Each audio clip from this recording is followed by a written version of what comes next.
Hey guys, how's it going? Welcome back to, whoops. Wow, I didn't mean to do that. Getting off to a great start today. Welcome back to another day of VPE's Summer School Learning Extravaganza. Today is week 2, day 2, otherwise known as Tuesday in the middle of the whole thing. Today, we're going to be learning about some more background stuff that we need to know before we do our experiment tomorrow, which I'm really excited about. Um, and basically, like yesterday, we learned about how plants uptake water. Today, we're going to be talking about where that water is in the soil and how it can possibly get contaminated. Because most of our summer school things are basically how we can identify what the problems are so that we can fix them, hopefully as an inventor. um, so without further ado, today we're going to be talking about aquifers. um, an aquifer is kind of a really kind of a cool thing to think about. Now, if you think aquifer, people maybe think about um, like water, of course we're thinking about odd water because it's aqua, but like, I mean, like Aquafina is what I'm thinking is the name of that water. So like a complex bottle of water or something, a really cool thing. But no, an aquifer is actually a real thing. It is a geological formation containing, where is it? There we go.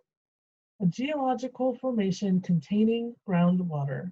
Um, so an aquifer could also just be called, referred to as groundwater. Um, Aquifers are charged and recharged mostly through long processes after rainfall and snow melt. And there are some really, really cool things I want you to know about aquifers. One is that you're kind of right on top of one. Central California has a big giant aquifer that reaches almost through the entire valley. And a lot of our well water and stuff is pulled up through that groundwater. A lot of our agriculture is fed by that groundwater. But this is how it works. So you have, and we have the topsoil right here.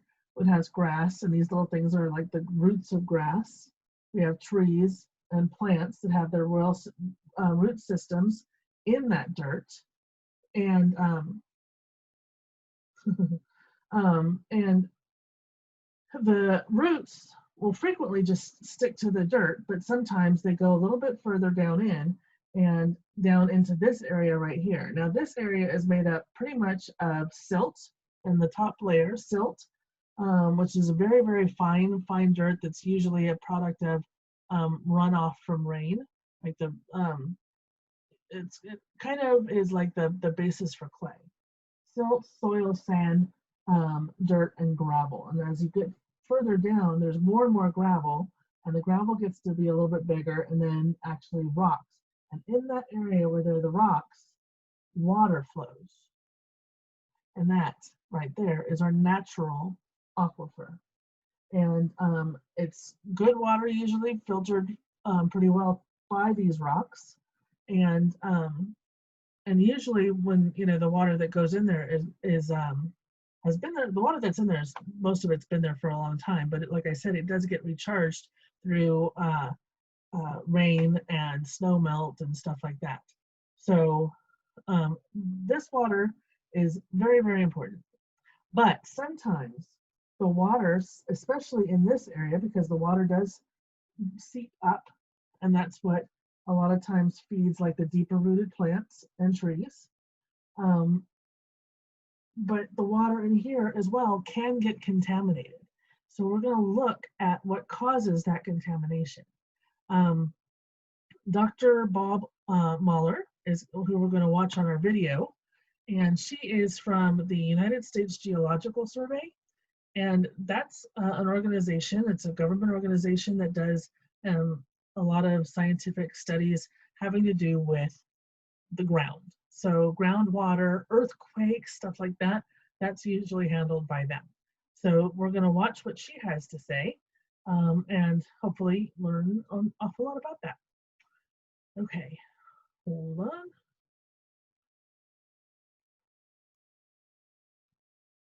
Oops.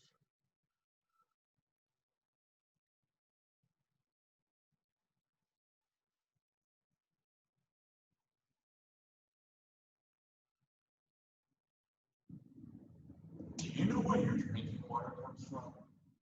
Do you know what happens to all of the chemicals that you use? Things such as cosmetics that wash down the drain, pharmaceuticals that flush down the drain, motor oil running off our even paint down a drain. Many of these chemicals eventually make it into the water that flows in the ground. Dr. Waterfall, scientist in the United States Geological Survey, adjunct professor is studying what happens after most of them forget about it. Most people won't think about it. But what happens is when it rains, some of that water gets into the surface, and some of it gets all the way into the water. And that water flows. So it moves.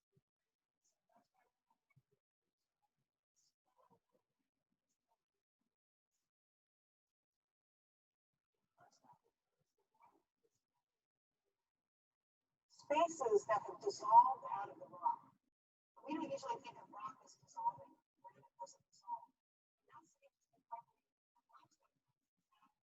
When it comes into contact with water, when it has water gases all over it, the rock itself dissolves.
Another category of contaminants that we're all familiar with are things like gasoline spills and oil spills, also leaking from underground gasoline storage tanks. Those can enter karst aquifers very quickly and can cause contamination that can move through the system in pretty much the same concentrations that we find on the surface. They can come out in the springs. Yet a third kind of contaminant is sediment and contaminants that are associated with sediment. So there are some contaminants that tend to adhere to sediment. And if the sediment moves through the system, they'll bring those contaminants with them. The reason that you find them in karst is that the openings in the subsurface are large enough for contaminants to move on sediment to move through and for that sediment to not get filtered out.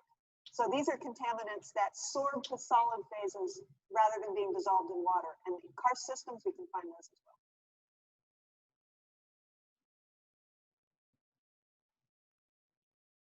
Okay, so she was talking about pesticides and herbicides that get into our, that we use on our grass and and gardens and so forth and farms to kill pests and to kill unwanted foliage like weeds and so forth. Um, Getting into our water system through the soil. And the thing is with, you know, when we saw our experiment from last week, water actually seeps from one place to another through these like sort of soluble pathways like the paper towels and so forth. So with that same theory, pesticides can go through exactly the same way. So it seeps out into the soil areas right here before it sinks down into the groundwater. Bad enough that it's going into the groundwater. But when it's up here in the soil, what happens to this plant when it's soaking up something that it's not supposed to have? Plants need water, they need minerals, they need air, they need sunlight. They don't need pesticides. They don't need herbicides. Um, and then what happens with the people that actually eat those plants? If they're soaking up all of these plants, I mean, all these contaminants, what happens when we eat them? That's something we're going to look at later on in the week. Anyway, so you kind of see the process here. Tomorrow we're going to do an experiment that actually shows how that works. And I hope you can make it for that experiment because it's kind of cool to watch.